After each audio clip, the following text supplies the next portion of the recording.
I'd like to call a meeting on the Planning and Zoning Commission to order. Could we have roll call, please? Commissioner Bennick. Commissioner Chapman. Here. Commissioner Hallen. Here. Commissioner Ryan. Here. Commissioner Watts. Here. Vice Chair Summers. Here. Chair Blair. Could we have stand for the Pledge of Allegiance, please? I pledge allegiance to the flag of the United States of America And to the republic for which it stands, one nation, under God, indivisible, with liberty and justice for all.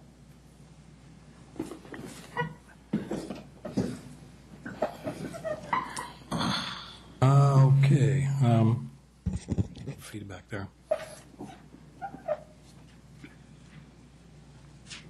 Could we have the community development report, please?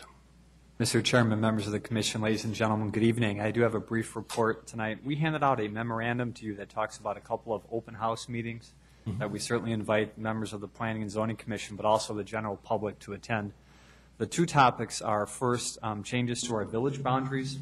As you may recall, we created the general plan with the goal of creating individual villages within the entire city of Surprise.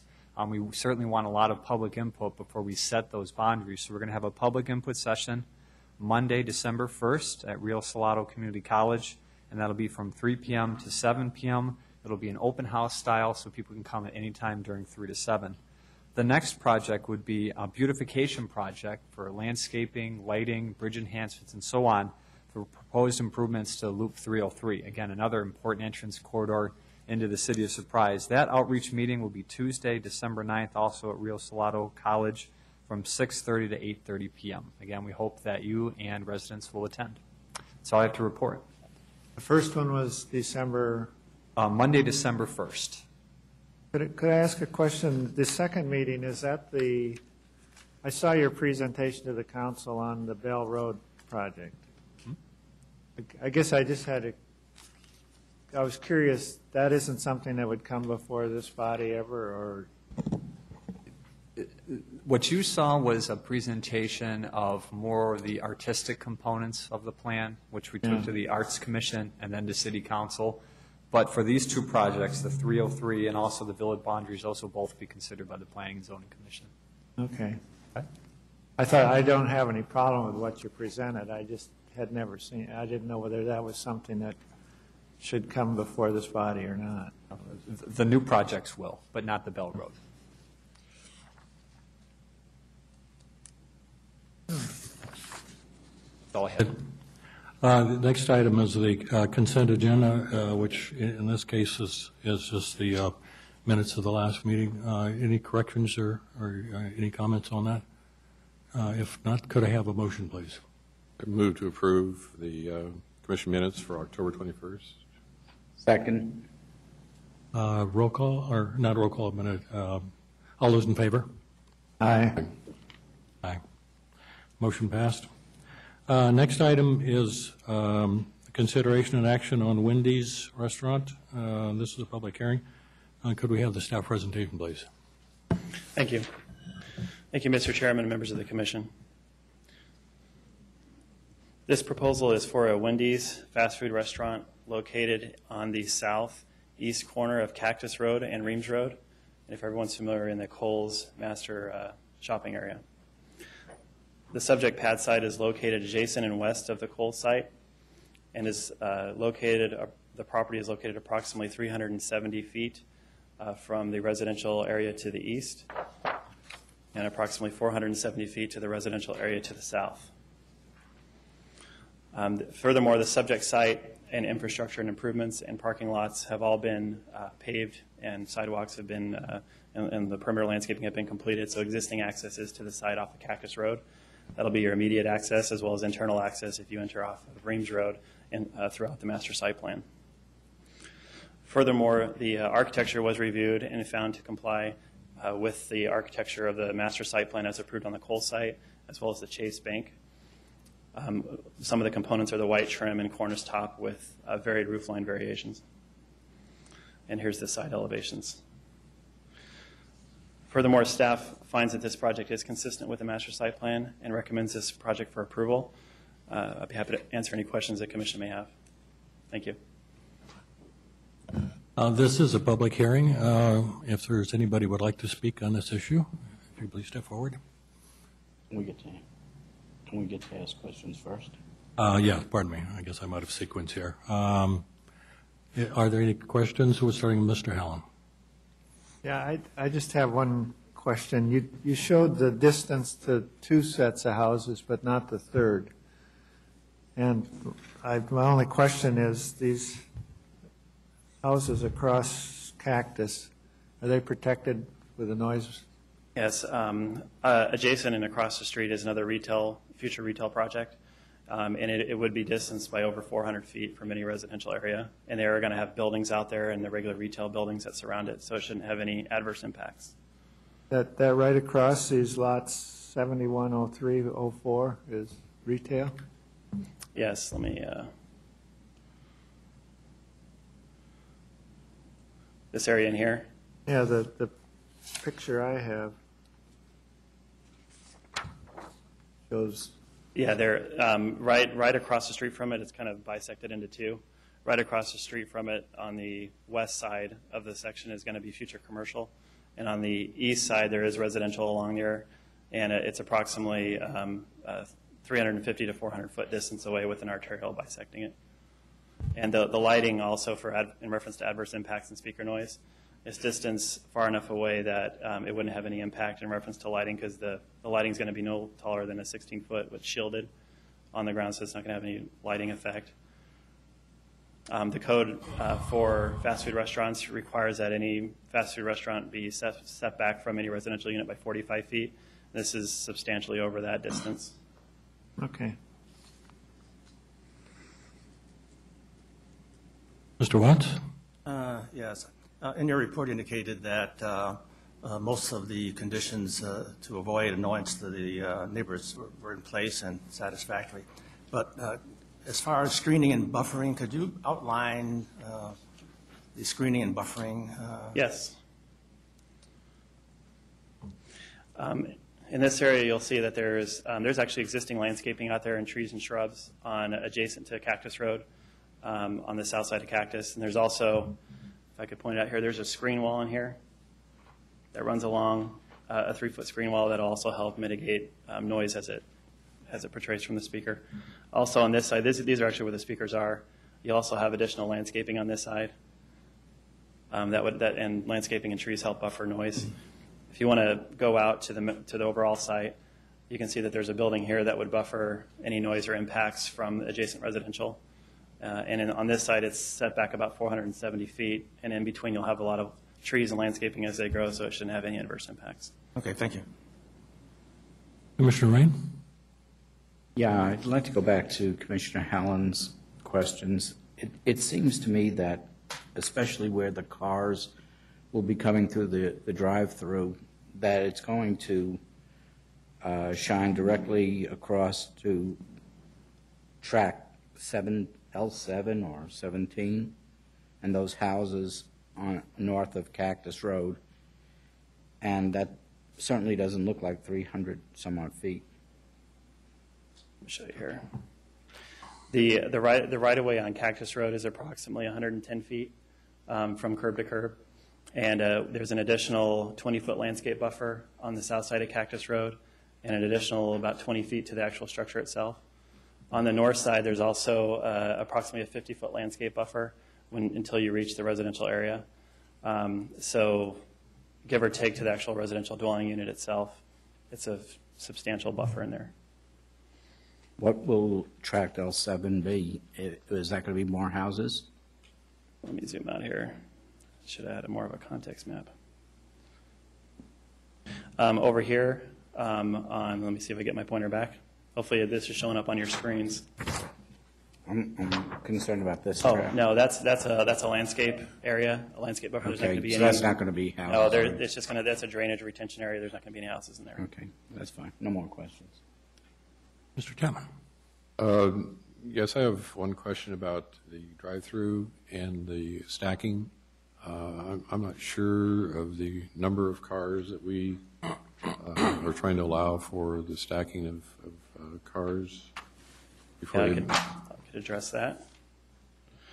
All right.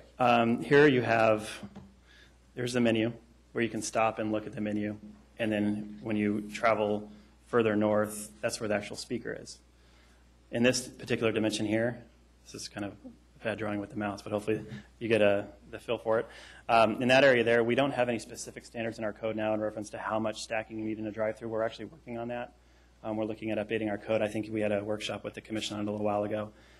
This is similar to any fast food site you see now.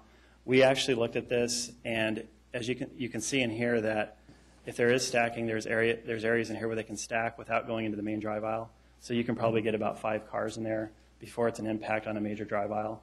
But you still would, as any other fast food place, have some stacking if it's busy in some of the minor drive aisles throughout the site here.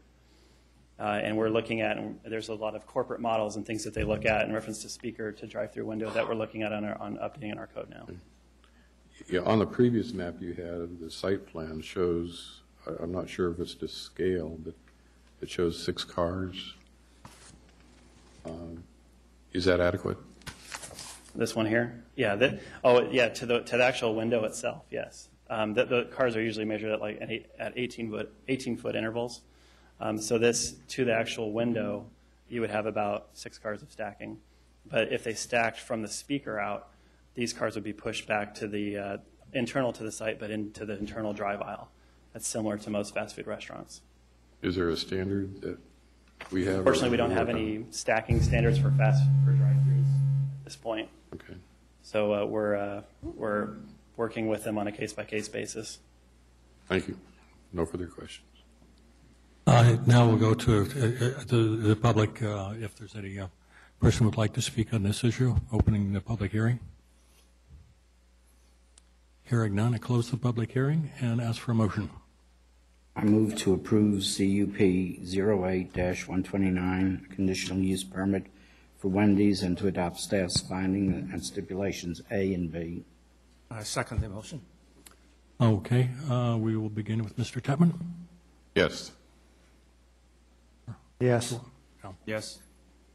Yes. And I too, yes. That passes. The next item is consideration and action of Sierra Montana Crossing Sign Program. Could we have the staff report, please? Thank you. Mr. Chairman, members of the Commission, this is a planned area development amendment to the Sierra Montana planned area development, which is the process we're taking for comprehensive sign programs prior to the code update. The subject project is located on the southwest corner of Greenway Road and Cotton Lane. You can see in context, to the north is Surprise Farms, to the west and to the south is Sierra Montana residential development, and to the east, the southeast, is the Posada development that we all know. The applicant is requesting the first example is what the sign and the architecture is going to look like. It was found that this sign, the materials and color, complies with the approved architecture on the Sierra Montana master site plan. It includes six tenant panels, 2 larger on top, and then 4 of the smaller ones on the bottom of that, and faux stone, as well as lit or more of a script type of lettering on top. The subject project before you is proposing 4 monument signs along Cotton Road or Cotton Lane, and 2 along Greenway Road. Staff's recommendation, I think everyone got the revised staff reports. Stipulation B, staff's recommending that number of signs be reduced to 3 along Cotton Lane in reference to the 15-foot signs, and 1 along Greenway Road. Furthermore, there's the typical corner sign that markets and displays the site, Sierra Montana Crossing, that's on the corner here on the southwest corner of Cotton and Greenway. This shows the project in context to the recently approved Posada site to the east. This is a proposed showing the 4 along Cotton, as well as the Fry's Marketplace is proposing 1. One difference in the thinking behind this is that the Sierra Montana site to the west, they have expected to have more tenants, and it has more frontage along Cotton Road than the project to the east. In addition, if the site builds out around it, which is most likely going to be medical and maybe a hospital, they potentially can probably have 2 more signs along this area, which is a total of 3 along there. Furthermore, staff does recommend this project for approval, subject to stipulations A and B. And at this time, the applicant requested to come up and speak on their behalf. You go open. And there you go. Good evening, Commissioners. It's been a little while since I've gotten to say hi to everybody. My name is Charlie Gibson. I'm with Boots and Duke Sign Company in Phoenix. Primarily, I wanted to address you this evening the staff recommendations on the reduction of the signs. I understand that a multitude of monument signs can make a site look unprofessional, clutter possibly traffic. However, 2 points I wanted to bring to your attention this evening. One is that in working with staff for the last 7 months, the number of signs has not changed until 2 weeks ago. We had gotten recommendation from approval from all departments and proceeded to inform all of the prospective tenants of that, barring the hearing this evening. Unfortunately, to go back to them at this point and start renegotiating allotments to where they would be located is going to be substantially devastating to some of the tenants. The other thing that is unique to this site that I wanted to address is that on most of the site there's a 75-foot landscape easement before you even get to the parking, with the building set back an additional 100 feet from that. So you're talking almost 200 feet before the building signs would come into play. We have landscaping on both sides of that 75-foot easement, which makes it difficult for the smaller tenants to have any type of viability within the shopping center. Certainly everyone here tonight knows that the state the economy is in, and one of the things that I do work with a lot of national tenants, franchise programs. The very first thing that most of them are asking us is about signage, because without representation on the street, with such a large setback, the viability of even a national chain such as a Subway would be in serious jeopardy. Working with staff, we've done everything that's been asked of us. We've reduced copy sizes, we've reduced tenant panels, we've gone with colors that have been recommended, we've gone with fonts that have been recommended. And I realize that there is a possible sign package amendment coming in place sometime in the future that does not necessarily meet with what we're asking for this evening. We have to, our client, we've already started grading. We have to kind of work with what we were given. And with the site in its current condition, we really feel that we've made every effort to work with staff. And, it's unfortunate that we weren't able to come to a resolution on the issue and an agreement. But without the additional monument signs, there's several tenants within the shopping center that would have absolutely no visibility from the street. Even as the signs are currently designed, if the shop spaces are split into 15 or 20-foot shop spaces, which is typical, you have not enough signage to represent every single tenant. And I understand that that is not a sign's primary goal in the Commission's eyes. It's more to direct traffic flow. However, there will be a lot of abandoned buildings if tenants can't get representation out on the street. And certainly one of the goals is to encourage a viable shopping center. And we're not asking for these large signs for the CVS and the Fresh and Easy. We understand that the CVS on the corner will have more than enough signage to keep in business. This is specifically geared for the multiple shop buildings. And when I tell you that there's not enough signage for the existing sites, that's not even including the future phase. So if I just go with phase one, there's not enough signage to give every tenant representation, and that's on one street frontage. We're willing to reduce the sizes of the signs, especially along Greenway, if height is a consideration, and we are willing to work with staff in other ways and work with you this evening to hopefully come to a resolution so that we can continue with our lease negotiations. That's all I had.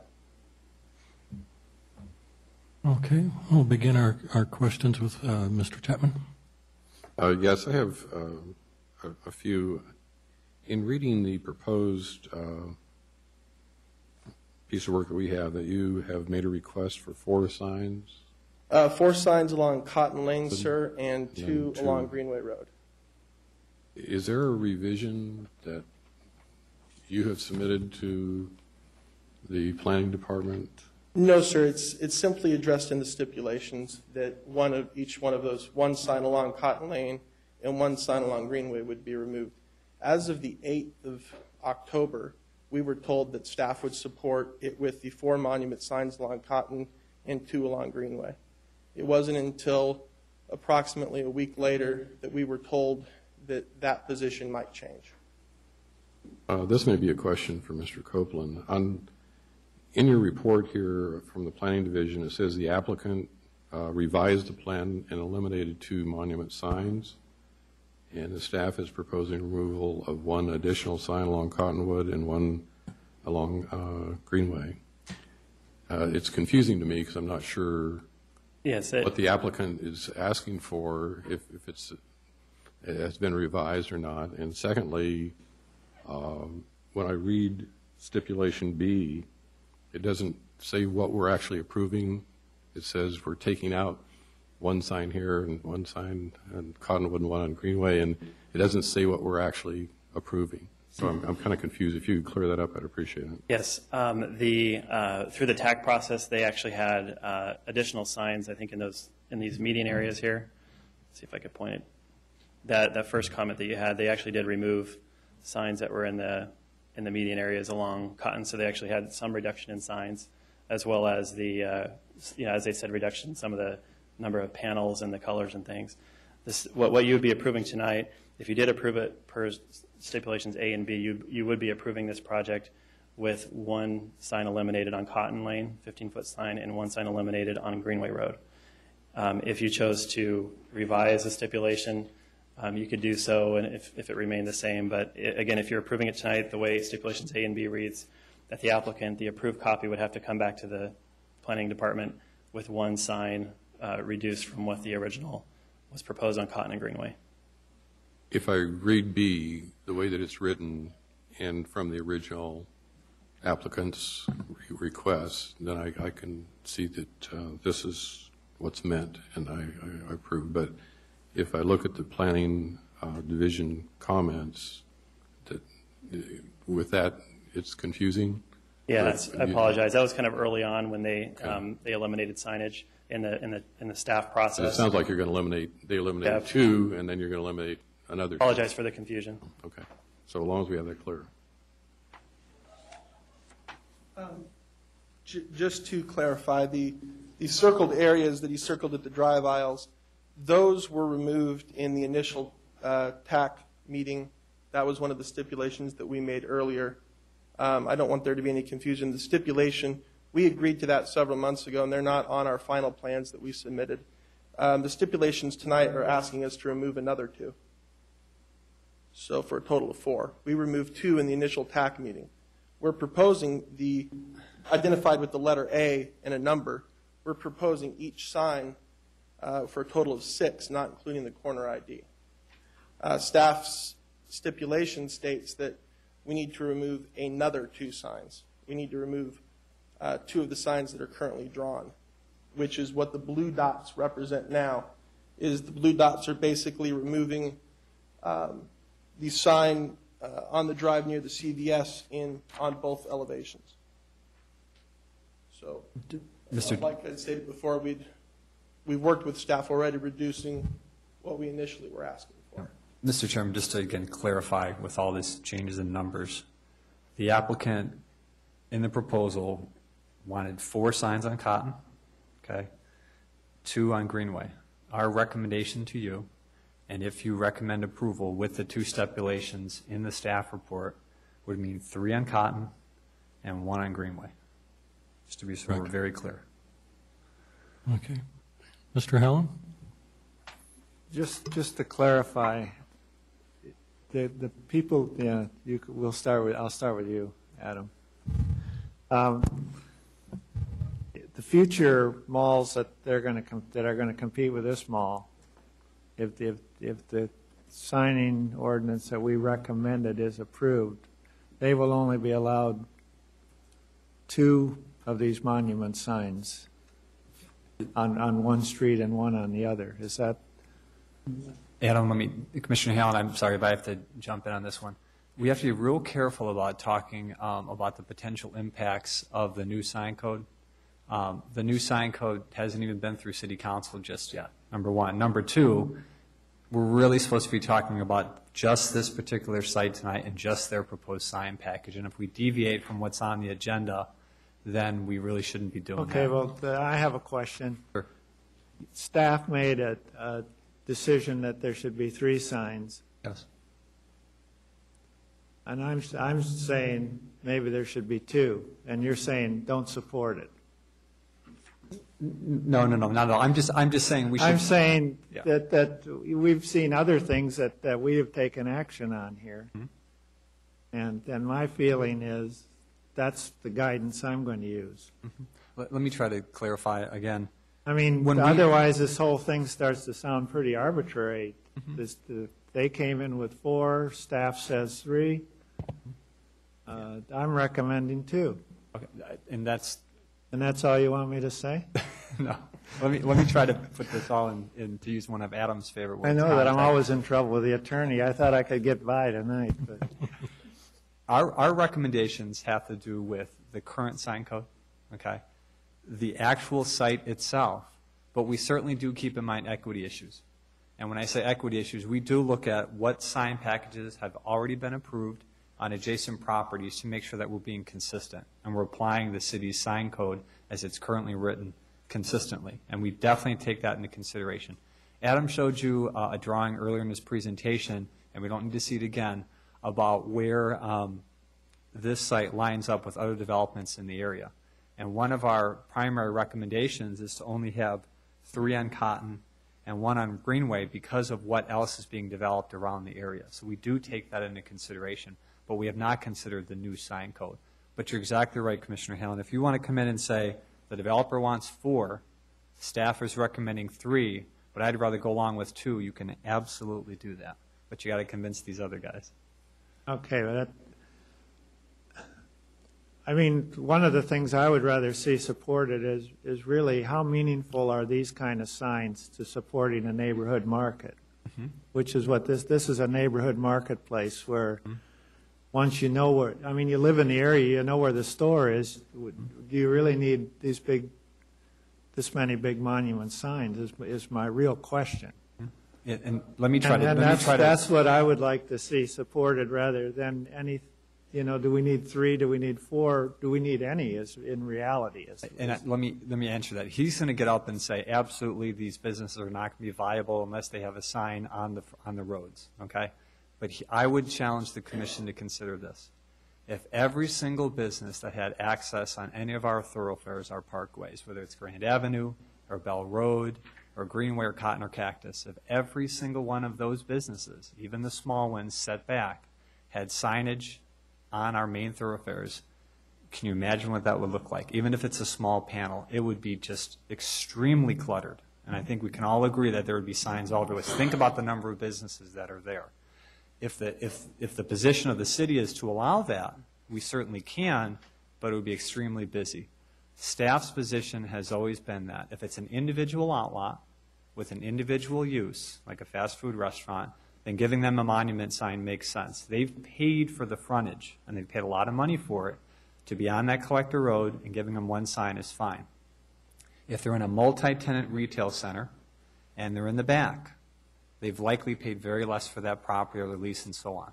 Okay, I can't make that argument specifically, but intuitively, that's the case. If it's a major tenant within an inline shopping center, big box, medium box, almost all those guys will pay the extra money to be on the multi-tenant sign on the collector road, okay? That is between the developer of the shopping center and the individual tenants. But for the very small shops, to have a reasonable expectation to have a panel on a multi-tenant sign on our roadways, I think is unreasonable.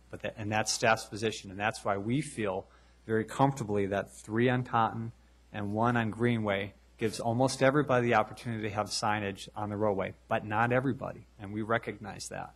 But please keep in mind that every single one of these tenants can still have wall signage, every single one of them. Are some of those wall signs not going to be visible from the main roadway? Absolutely, because it depends on the size of their unit within the shopping center. We're just trying to protect the aesthetics for everyone going up and down the roadway. Commissioner Helen, you brought up a great point. Most of these shopping centers are neighborhood commercial. People are going to know them. You're not going to get a ton of impulse buying. They're going to know where these centers are. Maybe not the first time, but once they go there once, then they're going to know that they're there. Okay. To address that point, I've been directly in the sign industry for a long time. I work for a family business. I've been doing it, or my family's been doing it since the 60s. This is a neighborhood market. I will not dispute that in any way, but markets have turnover. New surprises, a vibrant community with new people moving in all of the time. When these new businesses move in, it was presented that having several monument signs along a street frontage is detrimental. My argument would be if you give these tenants a viable place to advertise, that the commission has had input in its design, and we've designed monument signs that are aesthetically pleasing, that, you know, they do their role. They only have 6 tenant panels. They're not too busy. If you give tenants an opportunity to advertise on them, they'll take it every time. Without that opportunity, you will start to see the things that I know this commission doesn't want to see. You'll start to see illegal A-frames. You'll start to see banners on the buildings. Because when a new person moves into a new business and they've sacrificed everything that they can to start a new business, if their business is going under, if they are subject to paying leases and they can't get tenants in, the city code is irrelevant to them. They will do anything that they can to stay in business. And speaking as a partial business owner, customers are vital. It's what these small businesses are going to need. We're not arguing for Walmart tonight. We're not arguing for even the Fry's Food and Drug Store that's across the street that takes up 75% of the leased area. This is a much different project with more small business opportunities. And we're fighting for the ability for these small businesses to get a start. And the fact that you can't acknowledge the fact that their signs are not going to be visible from the street and think that that is an okay proposition. The customer will go out of business. And it will, and as new tenants move in, as new citizens move in, that's what's going to keep these businesses operational. You can drive down any street and see vacancies. And signage, whether it's politically correct or not, is a huge part of getting these spaces leased and getting people willing to invest the hundreds of thousands of dollars it's going to take to open up a new business. But don't these small businesses survive mainly because of the 2 or 3 key ones that you have in this development? Well, if you look there's a classic development that's in town here where the anchor business never showed up, and all these little stores have signs on the street, but they're all dying because the anchor isn't there. And that's why my feeling is if you get the people in, it's not these signs that do it. It's both, Commissioner. Certainly having an anchor in the center, a very powerful anchor, does bring traffic flow into the center. You're absolutely right. But I don't know if I would classify a CVS on the hard corner or a Wells Fargo bank as a major draw to this particular site. It is certainly not the Wells Fargo is not getting 10,000 customers a day. they're getting maybe 200. It's just a substantially different project with a substantially different use. And with the setbacks off of the street, you know, it doesn't, if I was a tenant wanting to move into the shopping center and I was told I couldn't have representation out on the street, there is absolutely no way I would execute a lease. Okay. Commissioner Watt? I am totally confused. When I look at the applicant's criteria for signage, I scanned through the 8 pages and don't see any indication as to where the signs should be or how many signs should be. So I'm not clear from his criteria where signage should be in total. And I think my concern is what is the basic criteria for determining how many signs and where they should be located? Well, members of the commission,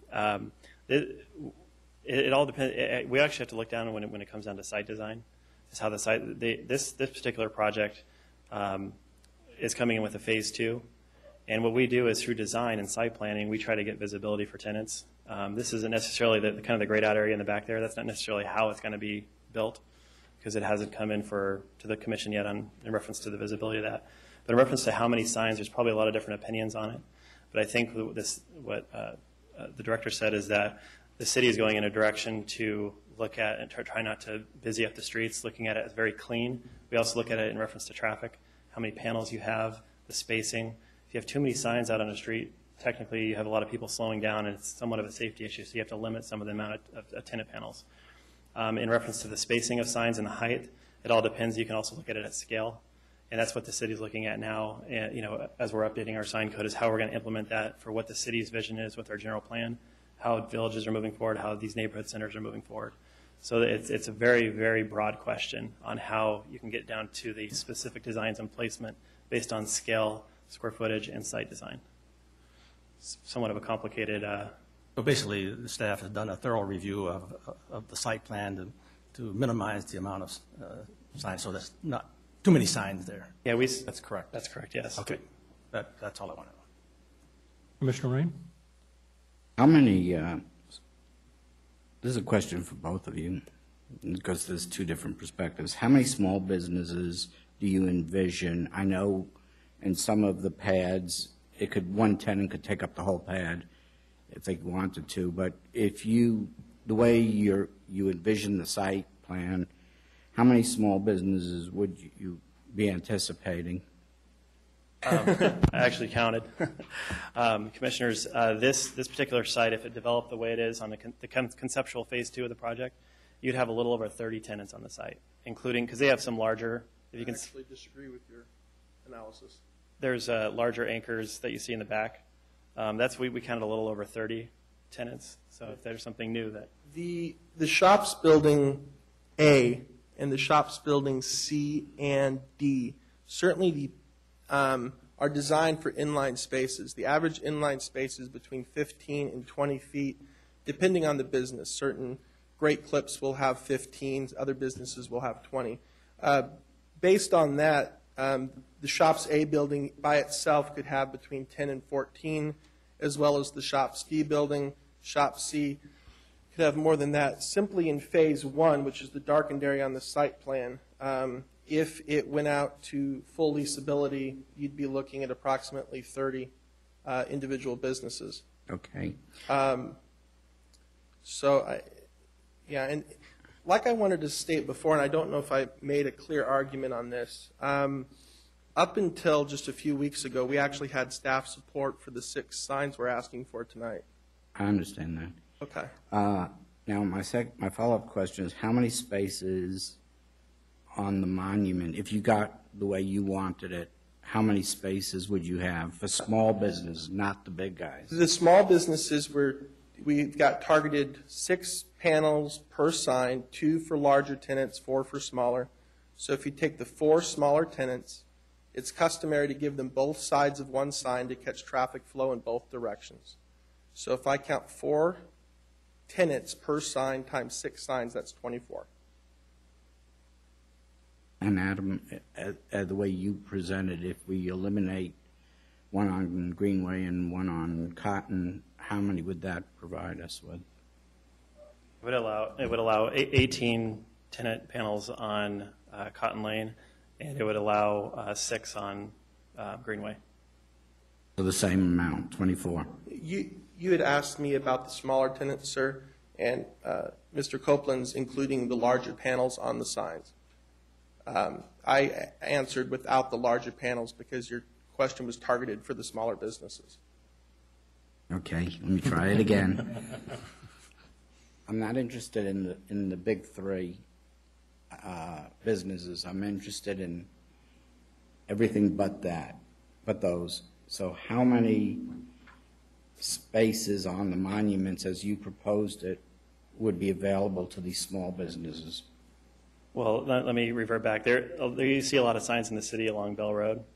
Some smaller tenants also take those larger tenant panels. So we don't know if there's a major anchor going in. So really it could be up to 18 on Greenway. If you want to just count the smaller ones, there would be 12 on Cotton and 4 on Greenway. But if you're looking at all of them, because smaller tenants can also go on the larger panels, we see that along Bell Road, that would be a total of 22, or 24, the same amount, sorry, 24 total, if you're counting all, and then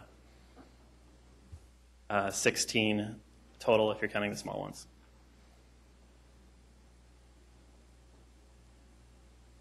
I have one more question. Can you explain stipulation A to me? Yes. Stipulation A, maybe I could hold up a piece of paper. See how the best way I could do it. Well, the stipulation A is when you have, say, that surprise logo back there, stipulation A would measure that surprise area in a box. It wouldn't draw, what would it do is it would do the length and width of the box to show the square footage.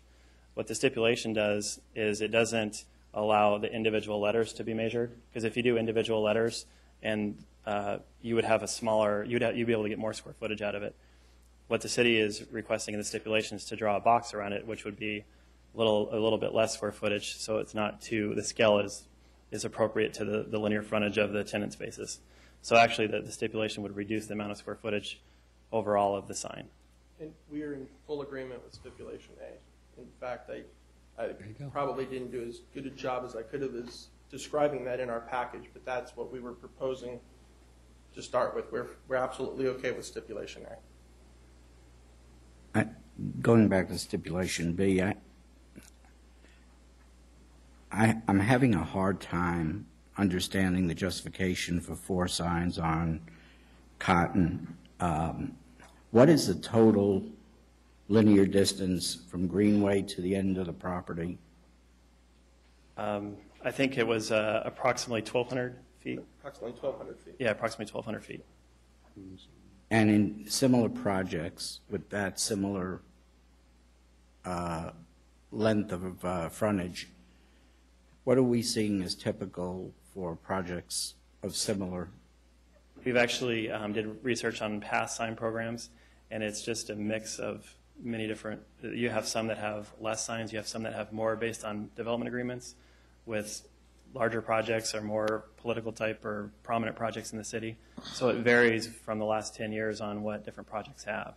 So you have some with less, some with the same amount. It's kind of mixed throughout the whole city. I know that not maybe in front of every commission member here, but certainly in front of some of you, there's a project on Litchfield and Bell that was similar to this project in that it did not have a main anchor. And the thought process in your generosity in giving us more signs on that particular site, we had a linear frontage of just over 600 feet along Bell Road, and you were gracious enough to give us 3 monument signs. And I understand competing with the center across the street, but the tenants and even the shopping center itself and the tax dollars are competing with your neighboring cities, Peoria, Glendale, El Mirage. And all of those municipalities generally would allow a sign for every 300 feet with little or no exception. Depending on the process in which you had to go through to get it would vary. Certain projects it's just code. In other projects you'd have to go through a hearing much like the one this evening. But this shopping center is competing not only with its neighbor across the street, but also with other municipalities for tenants. So, just in the tenant's best interest, we want to give them a home here. We don't want them to go to Peoria or to Glendale where they would be allowed to have more. We want them to be here. I kind of agree with Commissioner Hallen that aesthetically, I even think 3 is too much. I just don't see a neighborhood center needing that kind of signage. So, well, that's all. Okay, this does require a public hearing, so I would make a call to the public if they would like to speak on this issue. Hearing none, I close the public hearing and would ask for a motion, please. Could I ask one more question? Certainly. No, not all tenants will pay for whatever you charge for one of those panels, obviously, because we have empty panels around town. What percentage of businesses?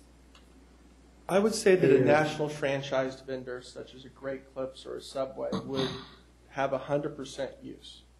I would say that typically it's the struggling business, the what we call in the sign business is the one-time Charlie that doesn't typically take advantage. But it's not because they don't want to. It's because they're cash strapped and they can't afford to. A lot of times these panels are used, and I cannot speak to that, but sometimes the larger people pay. Sometimes if it's a lease negotiation to get a smaller tenant on board, it's given. Now, I can't speak to every single tenant's case, but certainly this center, like every other center, will have turnover. Certainly when the landscaping matures, there will be absolutely no visibility to the tenants within the shopping center except for the large tenants which have the large signs on their buildings. I mean, you're talking 175 feet setback, driving 40 miles an hour. It's not, I'm not stretching the truth when I say it'll be difficult to see who's within the center.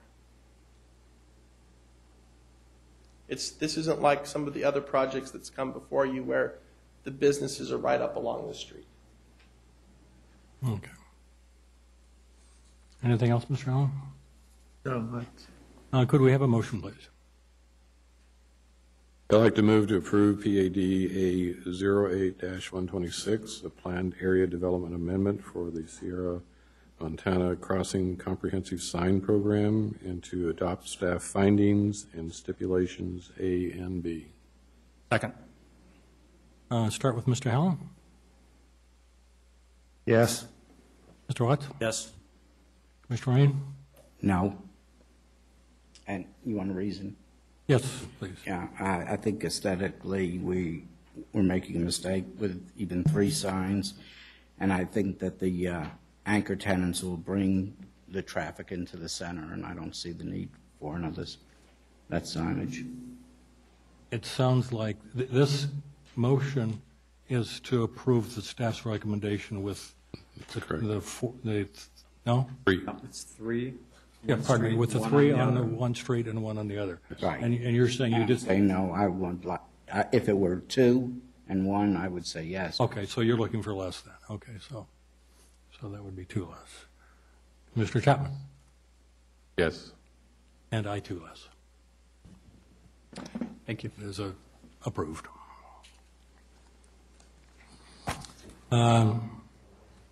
Next item is an open call to the public. If there's anybody has any issue that they'd like to bring up that is not on the agenda.